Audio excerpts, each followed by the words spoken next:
Hello, hello, hello, brothers and sisters out there. How you doing? How you doing? How you doing? How you doing, Sister Flo Harvey Martin? I see you, John Hancock down there. Come on in, brothers and sisters. Welcome to the weekend, baby. Come on in. It's dinner time. The plates are set. We got a hot meal or a hot topic to talk to you all about this evening. We got plenty of room. Invite some of your friends, family, so they can get in on some of this good meal that I'm about to feed you all with this evening. I hope that you all are ready for a new week, Lord willing. The Lord will grant some of us another opportunity, a new day. So come on in, brothers. Come on in, sisters. This is a good topic this evening. Come on in. It's dinner time. It's dinner time. Dinner time. We're going to allow a few more people an opportunity to come in and sit in and have this good meal with us this evening. If you want anything, if you want to make any comments during dinner time, my brother and sister, go ahead and put it out there, but be very respectable to all of the rest of the family and friends, okay? So we're about to get into it shortly. Yes, indeed. Yes, indeed. So come on in.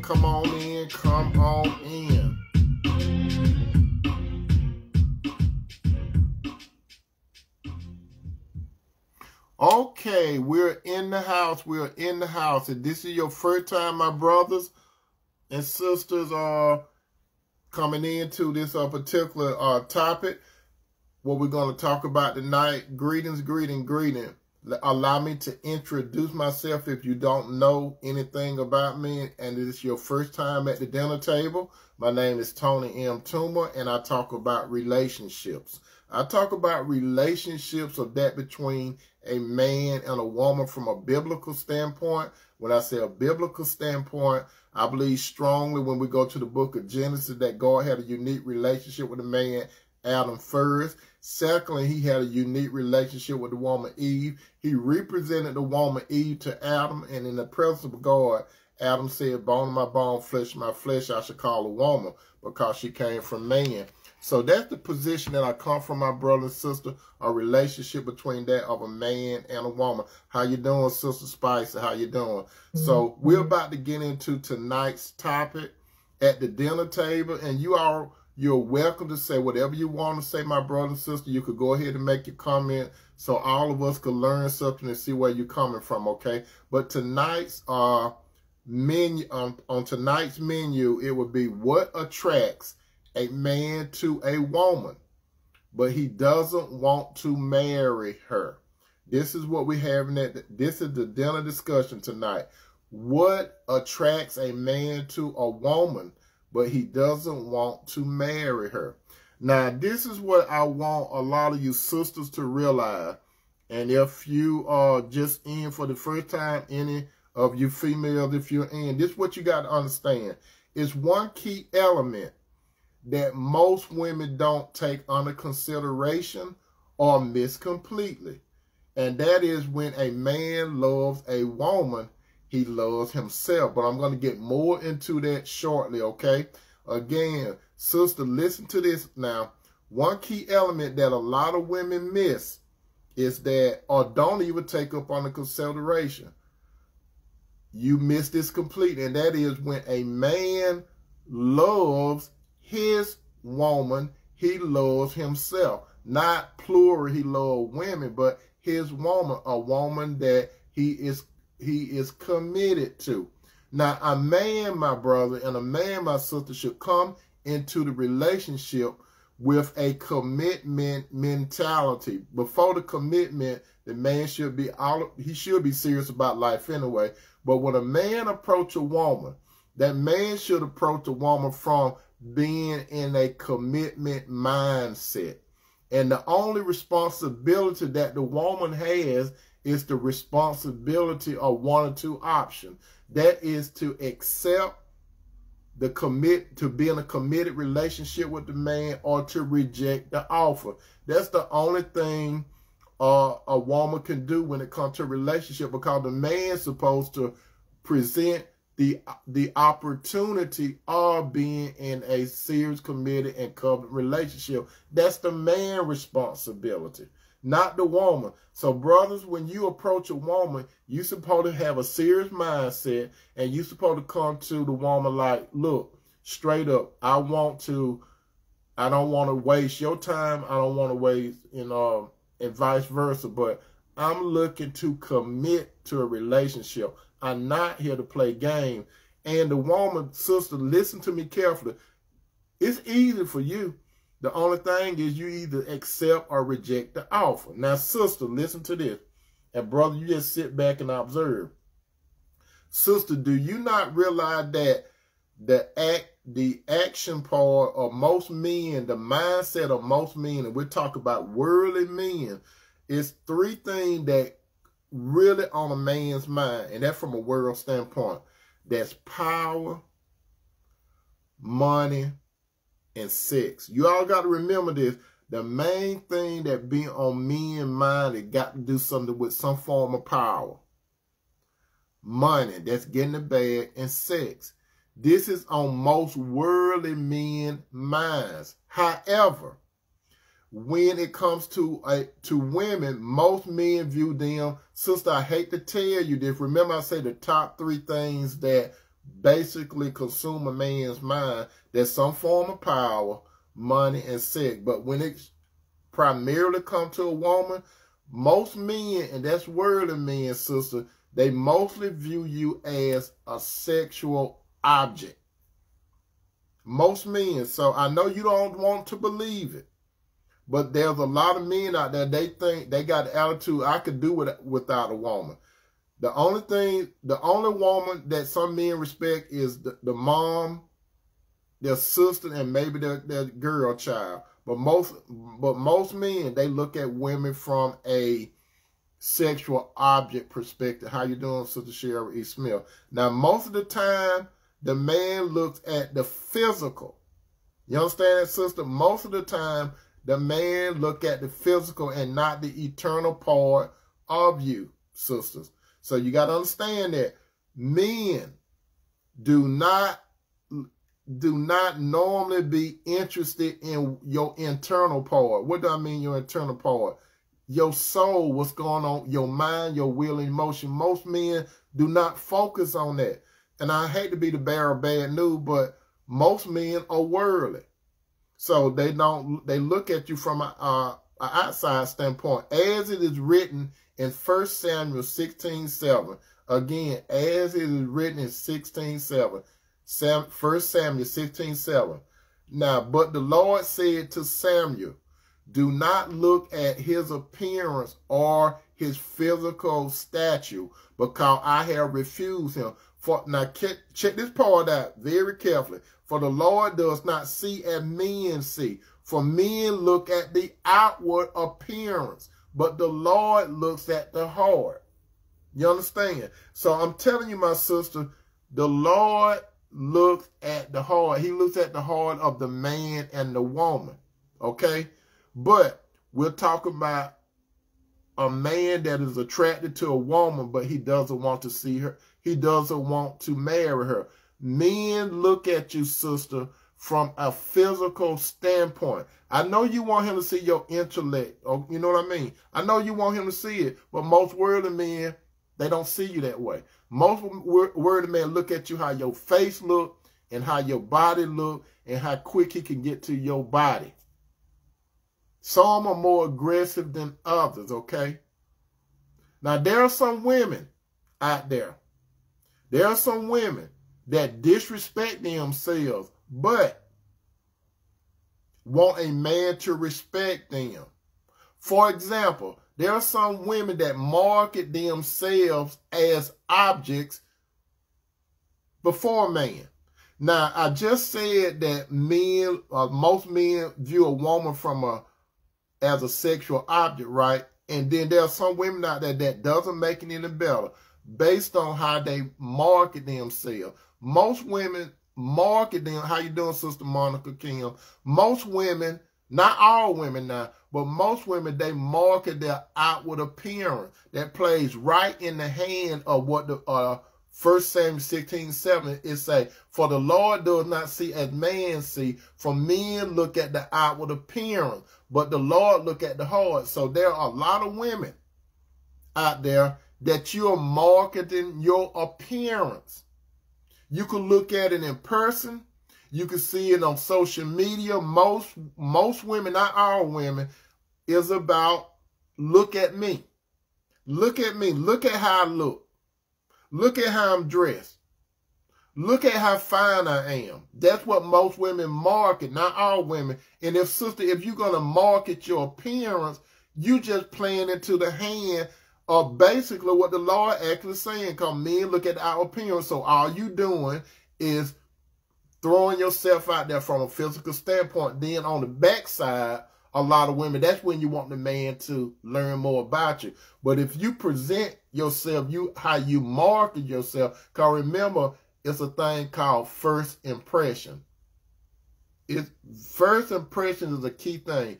Sister, how you present yourself, that's how a man more than likely perceives you as being.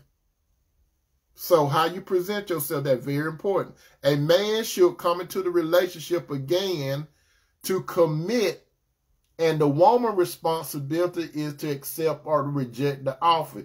You're going to hear me say that theme again. A man should come into the relationship to commit, and the woman's responsibility is to accept or reject the offer. That's how it is when it comes to a relationship, my brother and sister. So you don't waste one another's time. Brothers, when you get in front of a woman, you lay it out. You just lay it out right in her face. Tell her what you are basically seeking for as far as a relationship goes.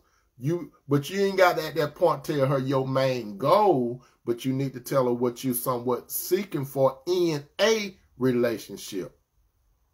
Not what type of woman you're looking for, but what you're seeking for in a relationship. You come into the relationship you want to commit. Now, there are a lot of women that don't understand how to deal with a respectable man. There are a lot of sisters out there that do not know how to deal with a respectable man. You know why you don't know how to deal with a respectable man? Because a lot of women view a respectable man as boring. But some women will prefer those wolf type of men, those dog type of men that all they want to do is see them at the midnight hour and howl at the moon. And you know what I'm talking about. The wolves come out at night, right? And that's all some of these worldly men want to do. And some women, you gravitate to the wolf type of men. For some reason, you'd rather have a wolf because he appear to be excited. But a lot of times, the wolf type men, they don't want nothing from you but the temporary part of a relationship. So then down the road, you wondering why you're not married, but I'm about to hit 7 points shortly. Now, most women are willing to submit. Most women are willing to submit to a man that really doesn't care for them. You not realize that? Most women, not all women, are willing to submit to a man that doesn't care for them, but don't want to submit to a godly man that has a purpose and a plan for life. I'm going to say that again. Most women, not all women, are willing to submit to a no-good wolf dog man that doesn't care anything for them. He wants to dog you out.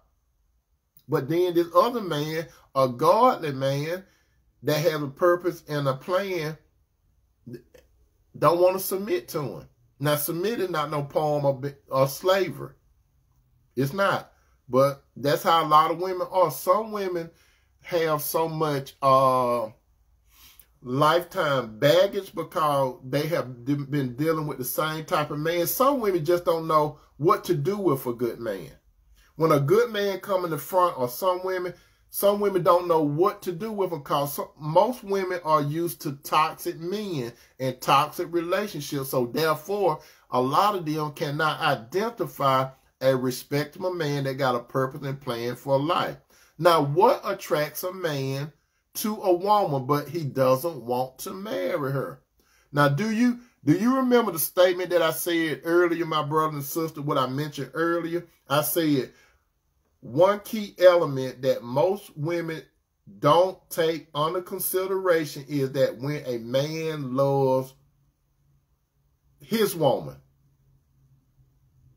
Now, when a man loves his woman, he loves himself. And this is verified proof. But here is the rest of it.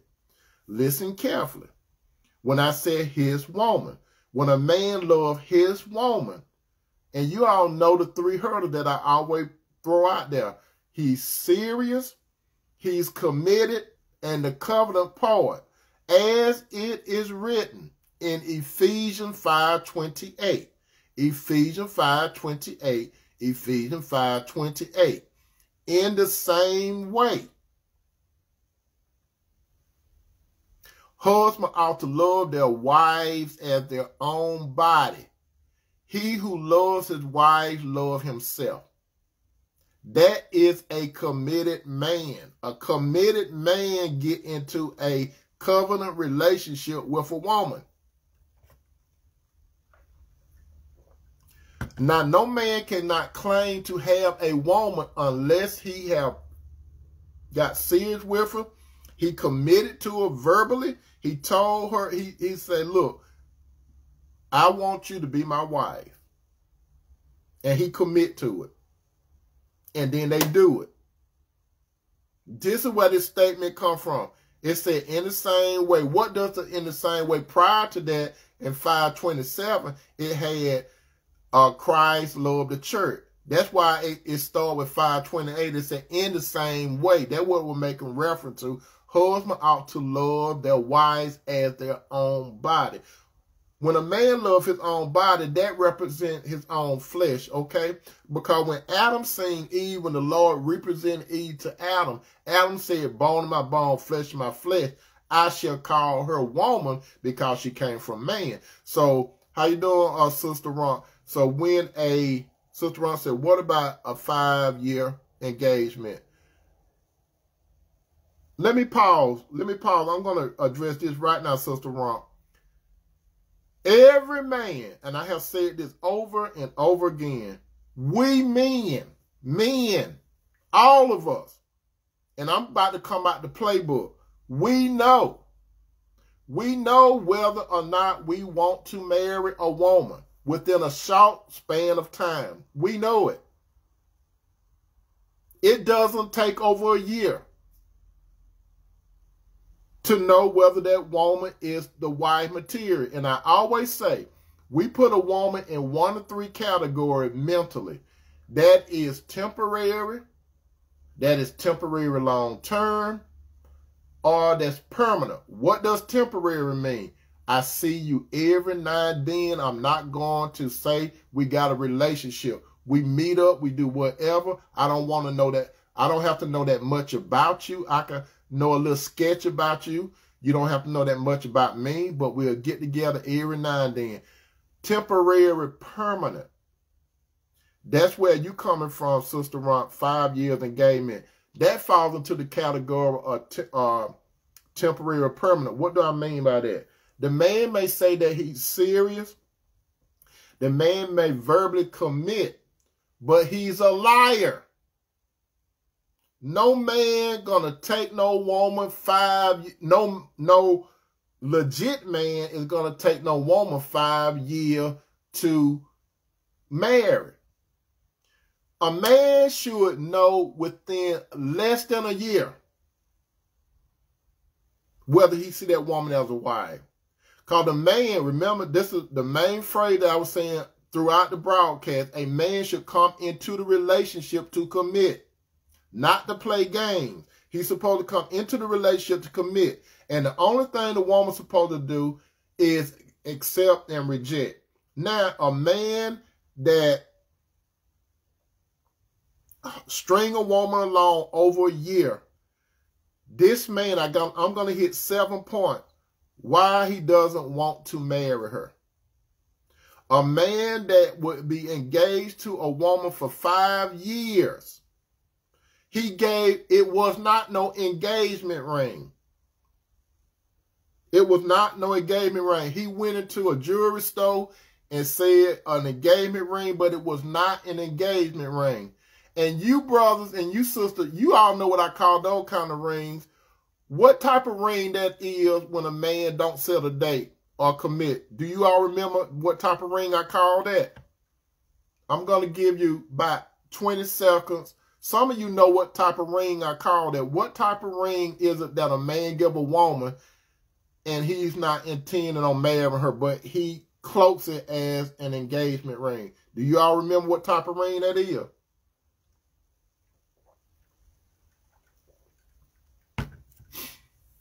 Since nobody don't want to say it, I'm going to say it. It's called a shut-up ring. That's right. Shut you up. That's right. That's right, Sister Ron. It is a shut-up ring.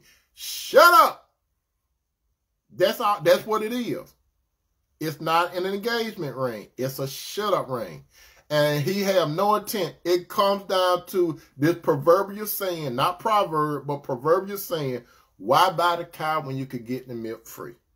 That's what it comes down to. Now, we're going to get into 7 points. Remember the topic, what attracts a man to a woman, but he doesn't want to marry her? Number 1, the woman didn't ask him, is he dating with the intent to marry? That's number 1. The woman didn't ask him, is he dating with the intent to marry? Sister, you have some responsibility too, because it's your time too. You need to let that man know, look, I'm enjoying the company, but I got to know where you taking me. And you see, that's what you have to say, where you are taking me, because the man's supposed to be the head and leader of the relationship, okay? Now, sisters, a lot of time, you allow this man to string you along. He's not holding no gun up to your head. He doesn't have a knife to your back. You're supposed to know early. And like the Gap Band and Charlie Wilson, you say early in the morning. You're supposed to know early in the morning, early in the stage of relationship, where are we going with this relationship? You got to know.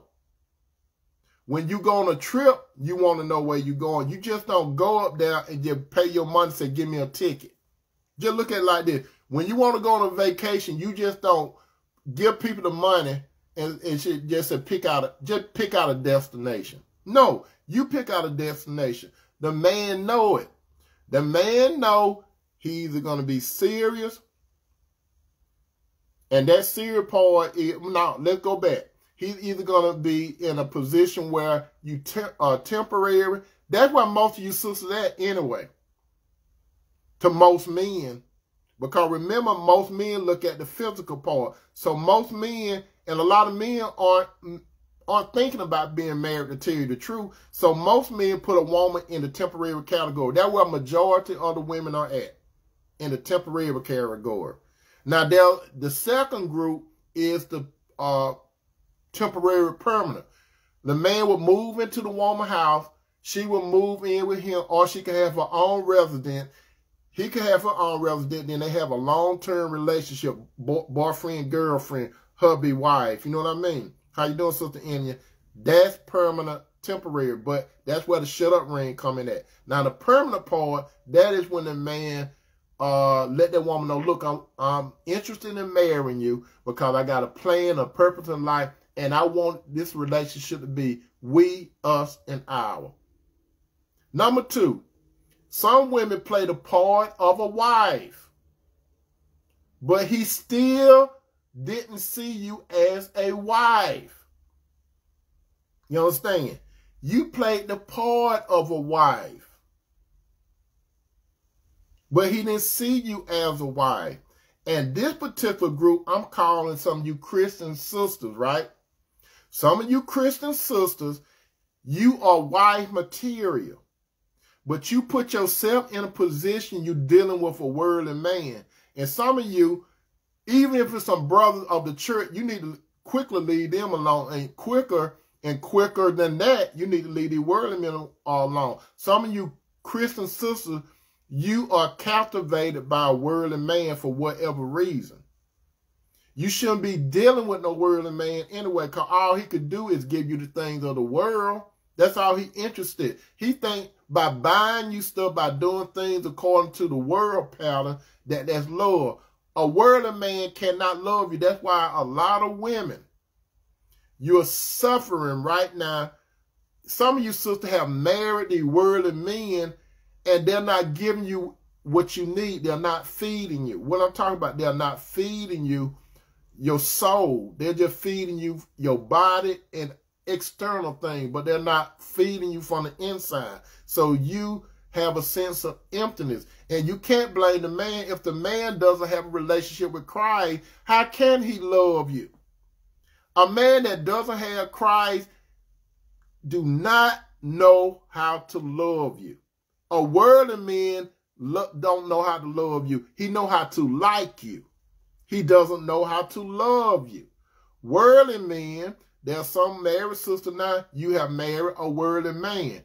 You think you confuse his life for you for love. He might even say he love you. I'm going on record tonight, sister, that a worldly man, some of you have married a worldly man. He doesn't love you.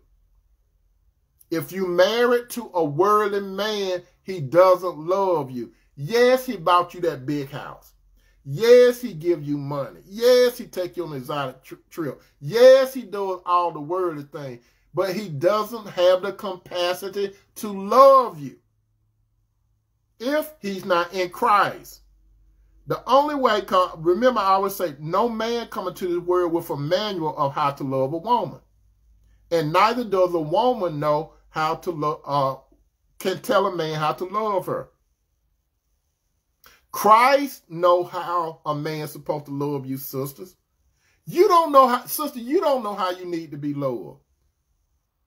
You don't know. You have an idea of how you're supposed to be loved, but you don't know. You didn't come into the world with a manual of how a man should love you. The only way, sister, you know how a man should love you is if you have Christ in yourself too. And he will give you some discernment, not no feeling, but he will give you some discernment. So you will be able to discern a man that is following God through his son, Jesus Christ. A man that following Jesus Christ is the only man that has the capacity to love you more than those thoughts that you have in your mind. Because some of you sisters subconsciously, you have a Rolodex or high points of how a man should, if he does 1, 2, 3, 4, 5, he love me. He like you. Worldly man cannot love you. Even though if he nice, he can't love you. He don't know how.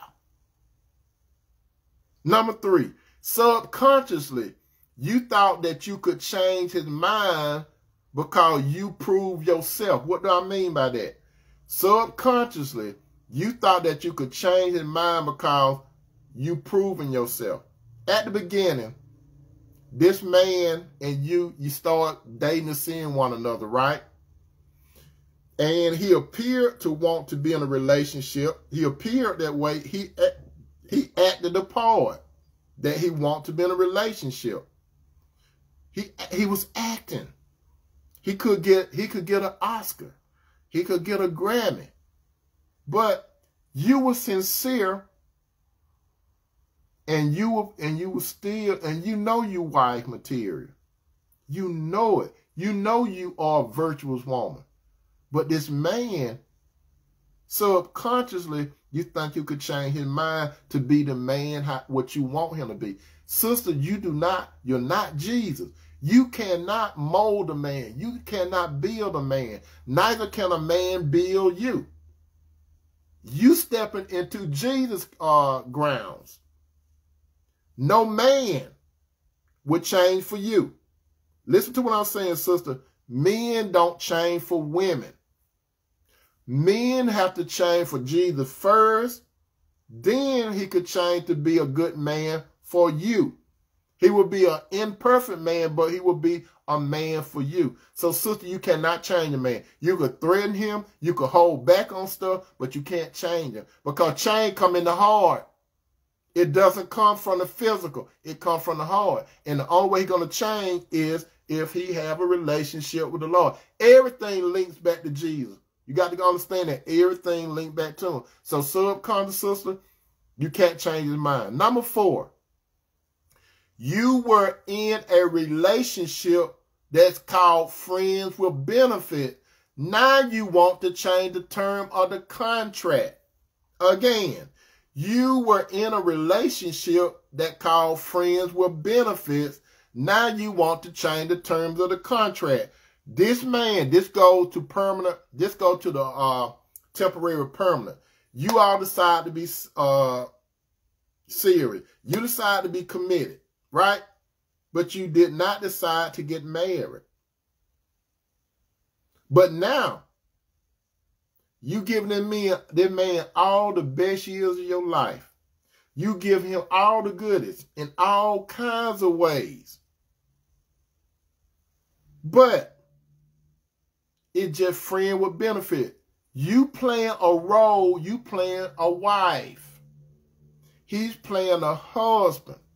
You got to go back to your shut-up reign. You got your shut-up reign, but he is not going to do anything. Because his thought was, we could do this, but I'm not going to marry you. In his mind, I'm not going to marry you.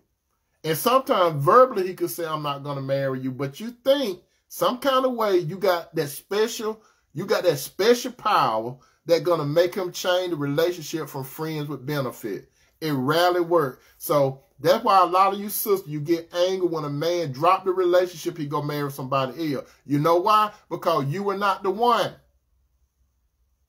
That's simple. You were not the one. I hate to be the bearer of bad news. I'm not trying to hurt your feelings, but you were not the one. So when the relationship break down and that man go marry another woman, why you want to get angry at him then? You knew the deal from the beginning. You knew the rules. Because there are rules with friends with benefits. You agree that we exclusive, right? We exclusive. You exclusive to yourselves. You exclusive to your families. You exclusive to your friends. Depending on what state you're in, you're exclusive to that state. But before God, you're not exclusive because you're not in a covenant relationship. So you're not in school. You're not. I know. I have been in that situation before. Permanent, long term. I have done that before. I have walked that road before being a man. There's a lot of men that walked that road before. Number 5, you thought that you could continue. Here you go. You thought that you could continue to have sex without feeling. Or to say it differently, you got soul tied. So some women, let me tell you something, sisters. Some of you sisters, you think that you got the best pudding in the house, don't you? You think you got the best pudding. You think that because a man said you got the best pudding I ever had. Most men, listen to me, sister, most men that tell you that you got the best pudding, he's lying to you. Most men are lying to you because if he just talk about your pudding, but his mind and his emotion not there, you just a woman, you just an incubator for him to dump his ejaculation in. Because let me tell you something, sister, I have said it before. Most of you sisters, listen to what I'm saying. Most of you sisters, you don't have the best. You don't have the best pudding. It's a lie. It's a lie because most women could cause a man to ejaculate. You all, sister, can you understand that? Do you, sister, not know that men can have a physical relationship with a woman and he doesn't like her? Do you all realize that? Men don't operate like you all. Men operate analytical. You operate emotional. That's why when a man fucks with you a lot of times, he could turn around and want to have sex with you. You don't want to have sex because you all up in your feelings. You understand? You all up in your feeling, but I'm including myself, when I was young and I was out there, you could do stuff with a woman and you really don't like her. You really know that you don't see no future with her. But you thought you had the best pudding, didn't you? You thought your pudding was good, didn't you? It was not. I ain't trying to bring you down. The only way your pudding is good, sister, that man has to be serious about you. That man has to commit to you, and he's supposed to move to the covenant part. Let me tell you this, sisters. Listen to me carefully. If you don't do it God's way, I have said it before, and I'm going to say it again. The only thing, sister, that you can get out of a relationship, you can't get the best out of it. You can get just a little small pinch, but that's not nothing, because you're not doing it God's way. And that man is not doing you no favor. He actually hindering you from being with the right man. God is not going to cause you to experience that utopia type of relationship with a man unless you do it his way. Now, you continue to have your little boyfriends, sisters. You continue to have your little live-in, sisters. You continue to have these men to string you along at 12 o'clock when he call you and say, what you doing? You just wasting time. And then you think that you could beat a man with sex. You can't beat a man with sex.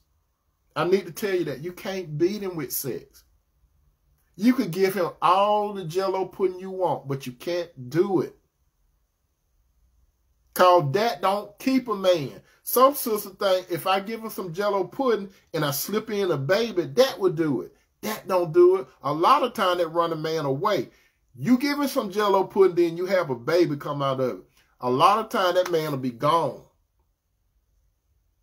So I'm here today. Babies don't hold a man in a relationship. So some of you sisters, you should be at the age. Some of you say, I could trap him. I could trap him. How you doing, Sister Scott? I could trap him. It doesn't work. But while you having sex, you know what you're doing? You're trying to operate like a man, right? You operate like a man, but you're a woman. Guess what's going to normally happen? You going to get soul tied. You're going to confuse sex with love. That's what you're going to do. You're going to confuse sex with love. Just because he gave you some good physical theatrics and you felt good on the physical level, you confusing it. You confusing it with your mind and your heart and your mind. You confusing it. Just because he could pop you off good. Then when you be with other men and they don't pop you off good, like this certain man, you soul tied to him, and you don't know that you soul tied to him. You see, you think that he's the one. That's what you think. You think that he's the one. He's not the one. He never will be the one. That because his mind and his emotion are not invested in you. When a man really wants you, he got to be connected to you spiritually. He got to be connected to you with the soul. That's the mind, the will, and emotion. He have to be invested in you physically and everything else. He have to clear everything. That man got to be right before God, my brothers and sisters. Let me tell you this. When you have sex with a man, sister, listen to what I'm saying. If you have Jesus in you, listen to this. Let me tell you what you're taking into a sexual relationship. You got Jesus in you, right? That man doesn't have Jesus in you. If this man doesn't have Jesus in you, guess what he have in you? He's either gonna have the Spirit of God, or he's gonna have the spirit of the adversary. So when you lay down and open your legs up to a man, even some of you that got married to a man that doesn't have Jesus in him, he have the spirit of Satan in him. Some of you sisters have married Satan's son. I hate to be the bearer of bad news, but some of you have married Satan's son. And he won't do right, will he? He will not do right. You want to have private conversation. You want to have private consultation with me, right? I'm saving you some money right now, call. If you have private consultation with me, it's going to be a charge. But I'm giving this to you free. So you won't have to ask this question. If you marry a man that isn't following God and you know it, his father is Satan. You see, a man got one or two fathers. I ain't talking about the natural father. Either God going to be his father or Satan. Some of you know that your man don't have, and you don't want to think about that now because I just threw it in your face, right? I just threw it out there, right? But I'm telling you the truth. You have a son that guided by his father, Satan. You know what Satan does? Satan will offer you the world. His sons will offer you the world. But you see, the thing about God's son and Satan's son, God's son is more focused on your spirit and your soul than your body and everything. The son of Satan is interested in your body and soul, not your spirit. He is only in your body, then your soul. That's why that's why a lot of you sisters, you have a conflict with these guys. You're gonna have conflict because you talk about a fleshly thinking person and you think about a spiritual type of person, which is you, sister. If you're spiritual, you need a spiritual man in your life. But no, you look at the spiritual man like he's boring, right? He boring. It's just something about him. He too nice. He too nice. Number 6. It's sad, but it's true. Some women want to wait. This is a catcher. Some women want to wait till they get older before they get married. But it may be too late. I'm not saying it's not possible. But it may be too late because the good men was ignored because of the bad boys. Some of you sisters, I hate to be the bearer of bad news. You wasted your time on these clowns. These clowns kept taking you to the circus, right? For free, for some entertainment and excitement, right? You wanted to stay at the circus, right? Instead of the circus and then coming out, right? You didn't want to do that, right? So you stayed at the circus, right? Now you crying the tears of a clown, what Smokey Robinson used to talk about, right? So time go on. Some of you sisters, not all of you, but some of you sisters, look at your picture when you was in high school.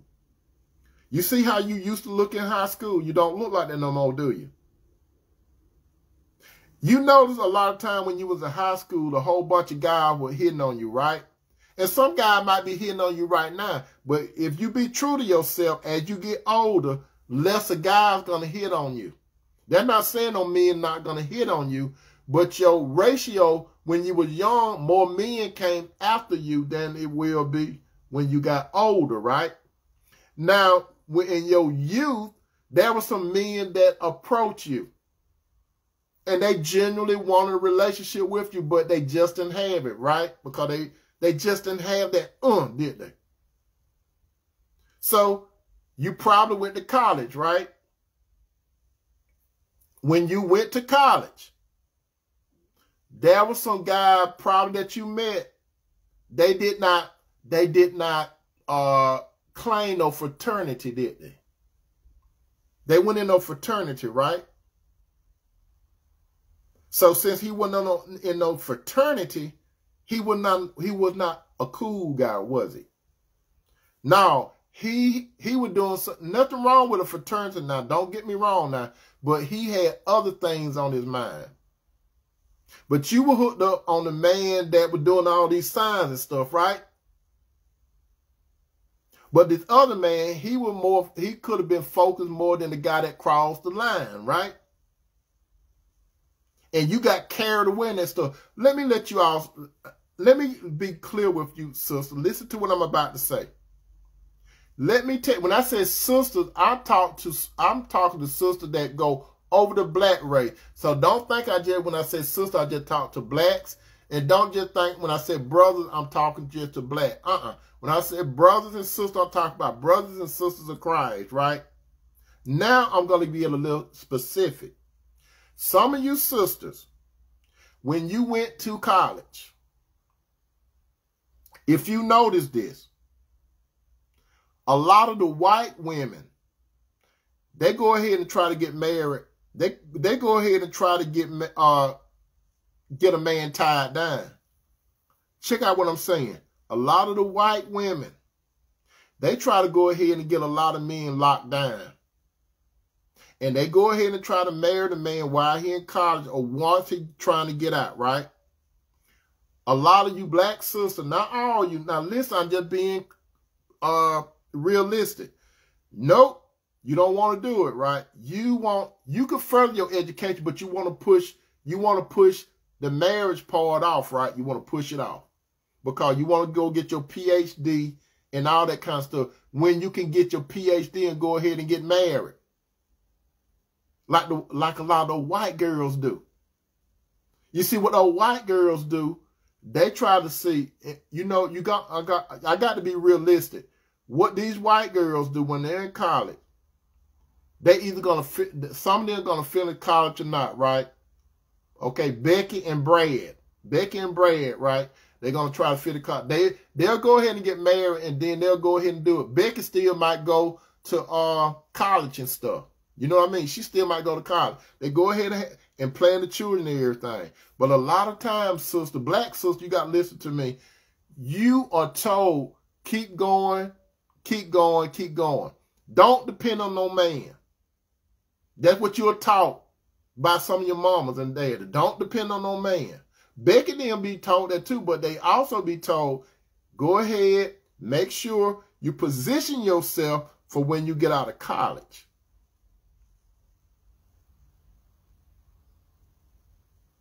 And they be young. So Becky married Brad while she was young.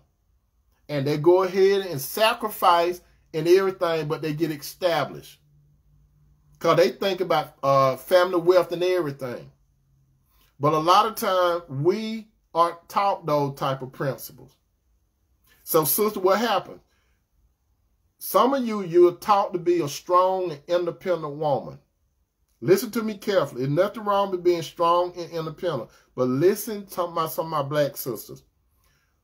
A lot of white women and Hispanic women and Chinese women, a lot of them don't go around talking about, I'm a strong Hispanic. I'm a strong Latino. I'm a strong white woman. A lot of them don't. I don't experience that much. And some brothers, they don't experience that much. And you know why? Because I have dated other women of other nationalities. I know that surprised some of you, right? But I have. And you see, their thought processes are different.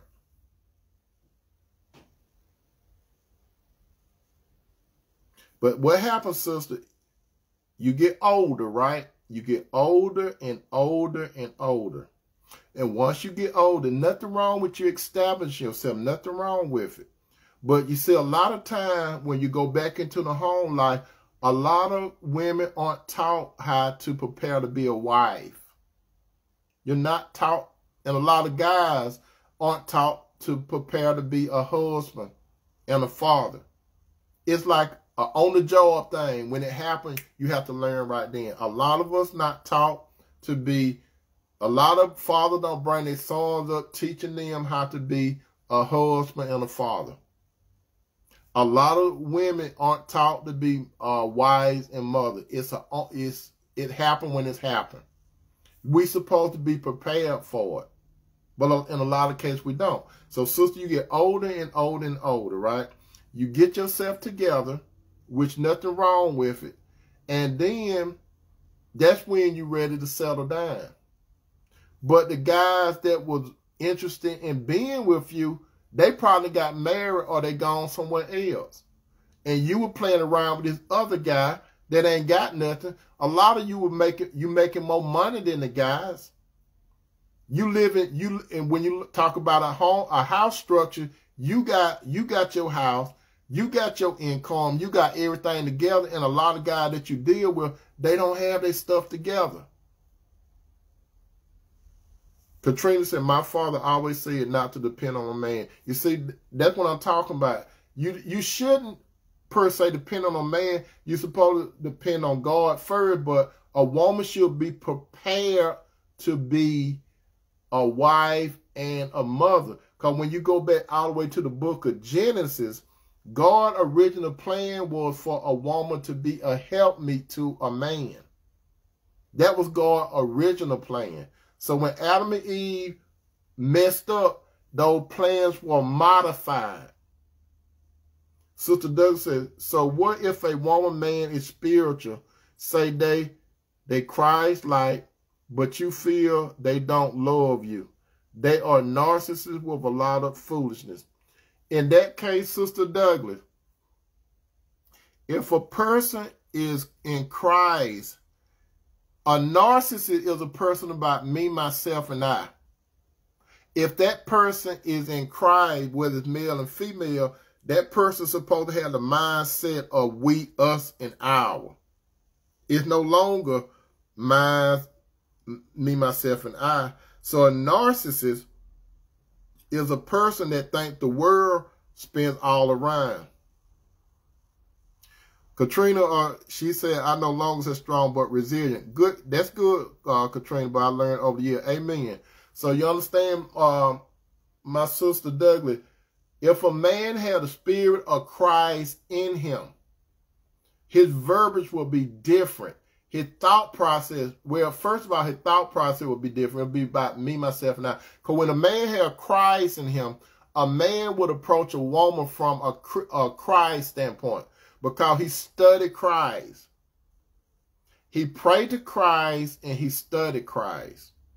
That's the only way a man can know how. A man have to have a closer relationship with Christ than he does with his own natural father or natural men. Because Christ is the one that created man. He created woman. So therefore, God, through his son Jesus, knows what a man needs in a relationship. He knows what a woman needs. So if a person is a narcissist, that person really is not following Christ. Because a person that follows Christ will have the attitude of putting another person's needs in front of the other. But when a man is a man of the Lord and a woman is a woman of the Lord, the man coming to the relationship with 100%, the woman coming to the relationship with 100%. There ain't no crap like 50-50. Ain't no crap like 70-30, 50-40. A man come in 100%. The woman come in 100%. When you look at it from a spiritual standpoint, Christ come in 100%. The church come in 100%. The man's supposed to walk in the shadow of Christ. Christ 100%, man 100%. A church 100%, woman 100%. A man that's following the Lord, Christ worked through that man, spirit. When Christ worked through that man's spirit, the spirit will teach and guide and show this man's soul, his mind, his will, and his emotion how to communicate and how to behave towards that woman. And it shows when it goes to the flesh part. It starts from the spirit, the soul, and the flesh. It don't start from body, soul, and spirit. It starts from inside out. So therefore, when a man is with Christ and he have a relationship with Christ, he is very careful and strategic on how he talks to his woman. He's very careful and strategic on how he behaves with his woman. When he talks, he knows that he cannot just throw out any words to the woman because he understands that his woman operates on her emotions. And if the woman operates on her emotion, he knows that certain words could set her off or set her back. A man's word could lift his woman up and edify, or it could break her down. When a man says something to break his woman, he might think she can get over it, but a woman cannot get over acid words just like that. If a man call his woman the B word, if a man call his woman the tool word, and I'm not talking about a shovel, I'm talking about a 304. If he called his woman a 304, all that doing is breaking her down. If he talk bad to her, if he just said, you don't look good, you fat, you look at all those cellulite, won't you do something, your stomach big, you this, you that, you can't do nothing, that's just breaking her down. And then when he break her down, then he want her to get on her back and open her leg and think everything in hunky-dory. That's why she don't want you to touch her, because you done broke her down. Women are emotional. They remember stuff. They carry stuff on for years. Brother, you could take hits from words too, but you are more stronger inwardly than a woman. That's why God said, through Peter, you know, it say, husband, love your wife, and it also tell you you're supposed to deal with them in an understanding way, because the woman is the weaker vessel. That's what the Bible clearly said. The Bible said the woman is the weaker vessel. It doesn't mean she's stupid. It doesn't mean she's crazy. It doesn't mean that she's inferior, but she is the weaker vessel. Yolanda said, my dad taught little girl, watch how a man talk to you. If he insults you, run quickly, because he will continue verbally. That is right. That is right, Sister Douglas. How a man talk to you, he's giving you a glimpse. You see, when you're dating a man in the early part, you better watch how he talk to you. Now, some good and they will cover it up to later on. When men use words to women, they mean it. When it comes out the mouth, they mean it. Even though if they come back later, they meant it at that time. They meant to hurt you at that time. And some of you sisters, you good at putting on that internal makeup. What I mean, you don't cry in front of them. You try to be like you could take all that stuff. You know, you go around like what he said didn't affect you. Then when you go in the bathroom, you just start boo-hooing crying. That's when you break down, because he have talked to you in an acid way. And another thing too, sister, you have to be careful how you talk to the man, because when you talk to the man, you're supposed to help edify him. You're supposed to encourage the man. You're supposed to nourish the man. You understand? Encourage and nourish the man. And most of all, respect, because men equate respect with love. It's a give and take. Men plant love into the woman. When a man plant love into the woman, he reaps respect. When a woman reaps respect into a man, she reaps love. That's how Christ works on the inside of a man and a woman. Number 7, she thought that she had everything that she thought that he would need from her, but the relationship was just to see where it goes. Now, the man tell you, let's just see where the relationship go. Now, some of you sisters ran into a man, let's just see where the relationship go. So what you do, you pay his bills. Every time he needs something, you doing it. You take, when y'all go out on to eat, you pay for everything. When you go on a trip, you pay for everything. Everything is coming out of your pocket. You doing everything. And you think because you doing everything, that's supposed to secure him. All you doing most of the time is using yourself. You send him up. Some of you sisters, you doing all this for a man, right? Some of you sisters, you doing it for a man, you up in your 50s, and this man 50, and he doesn't have a pot to urinate in, but you trying to rescue him. Let me tell you something, sisters. Why are you trying to rescue a man? I could see if you were married to the man and he lost his job or something. I can understand that, but why are you going to try to rescue a man you're not married to?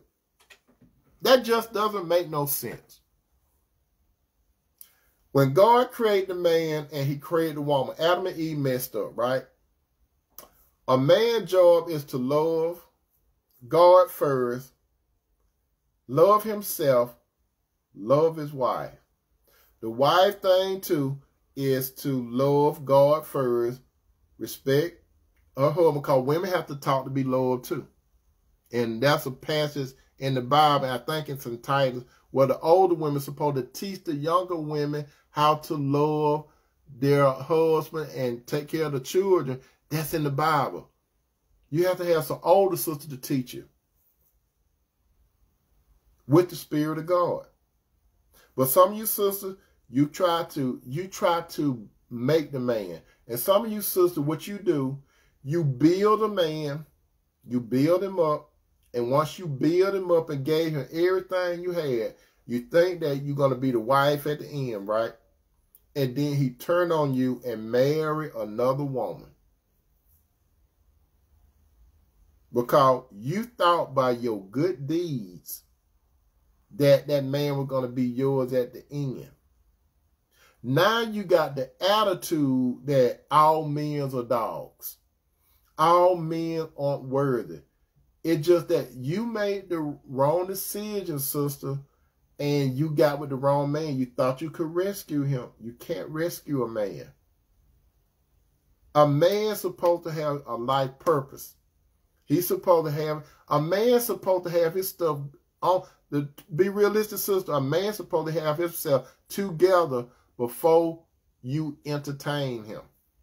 He don't supposed to be on his way trying to do something. He's supposed to be entertained. What do I mean by that? When God brought Eve to Adam, Adam had everything together. He had a relationship with God. He had a purpose and a plan.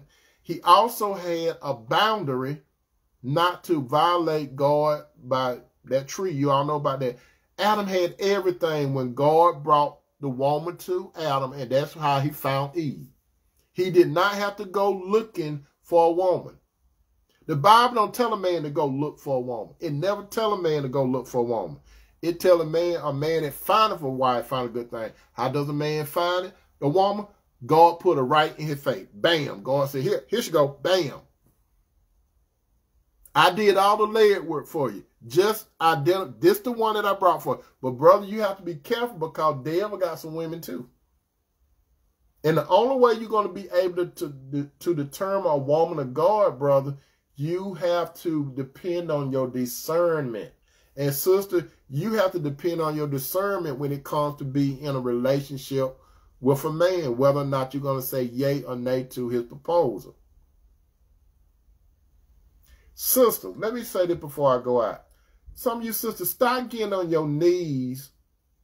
You think it's cute. Start getting on your knees asking a man to marry you. There's nothing cute about it. Stop doing that crap. Do you not realize, my brothers and sisters, Christ came into the world to reconcile us to God, right? Christ did the initiation. Christ came in and Christ taught to us to come to him, right? Brothers, you supposed to be like Christ. You go to the woman and talk to her to be with you.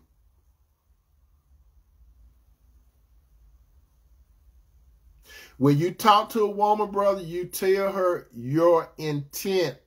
Just like Christ tell the church his intent. Christ said, I'm going to prepare a place for you where he already was at. Brother, you supposed to have somewhere where you at. So when you tell a woman, I want you to come with me so you could be where I'm at. Now, some people say, oh, my house is bigger than his, Tony. What do I do in a case like that? If I'm in this $1.5 million home and he's in an apartment, what shall I do, Tony? You have all the answers, Tony. So what shall I do? This is what you should do. You and that man, I'm just telling you, a man should not move into a woman's house. What he should do is she come to where he's living.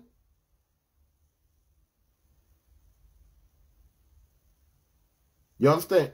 She goes to where he living. Even if it's a little apartment now, it don't make sense. I'm living in this $1.5 million home, and I'm going to live with him in an apartment. You could do something. You get some neutral. You get another house. Y'all get a house together. Brother, never move into a woman's house.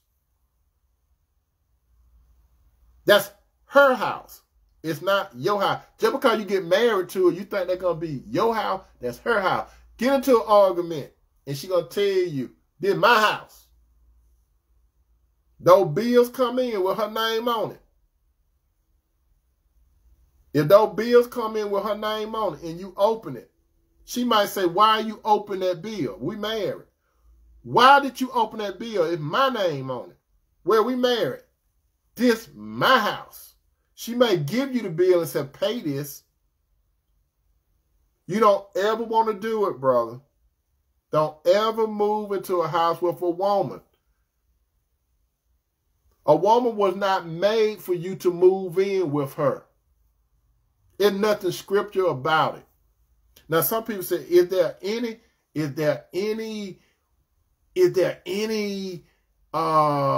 loopholes, Tony, where the man can move in with me? The only thing I can say on that is this. Some of you got what is called long distance relationship. Some of you got long distance relationship. This is my recommendation. When it comes to long distance relationship, my thing is you need to make up your mind where you're going to move.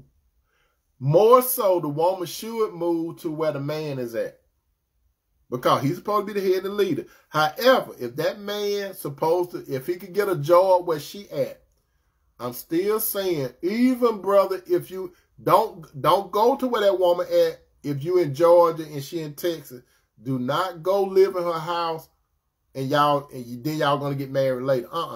You get married and you get somewhere to stay. Now, if you decide to move in with her, try to have a house, have that house or apartment, wherever y'all gonna move, within a month time. That house that woman have, that's extra income for you all. She could rent that house. That's extra income. I'm telling you, don't do it. Don't do it. Anyway, I think I have said enough tonight. I thank you all for coming to this dinner table. I'm going to be on tomorrow night, Lord willing.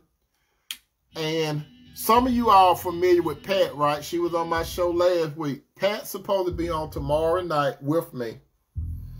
We supposed to talk about soul ties tomorrow. Pat's supposed to be here tomorrow night, so we supposed to talk about soul ties, okay? My brother and sister, I hope that you enjoyed the dinner tonight. I hope that you all get filled up. So now you can, you get the toothpick and do all that and say, that was a good meal, I wish he would have warmed it up a little more, but overall it was good. He was a good chef. He was real good. Thank you, brothers and sisters, for coming having dinner with me tonight. If you want to have a carry out. What do I mean by a carry out? A carry out. Share, if you want to share this with your friends or whatever, my brothers and sisters, go ahead and share, because they need it. I love you, brothers. I love you, sister. Lord willing, I will see you all tomorrow. Peace out.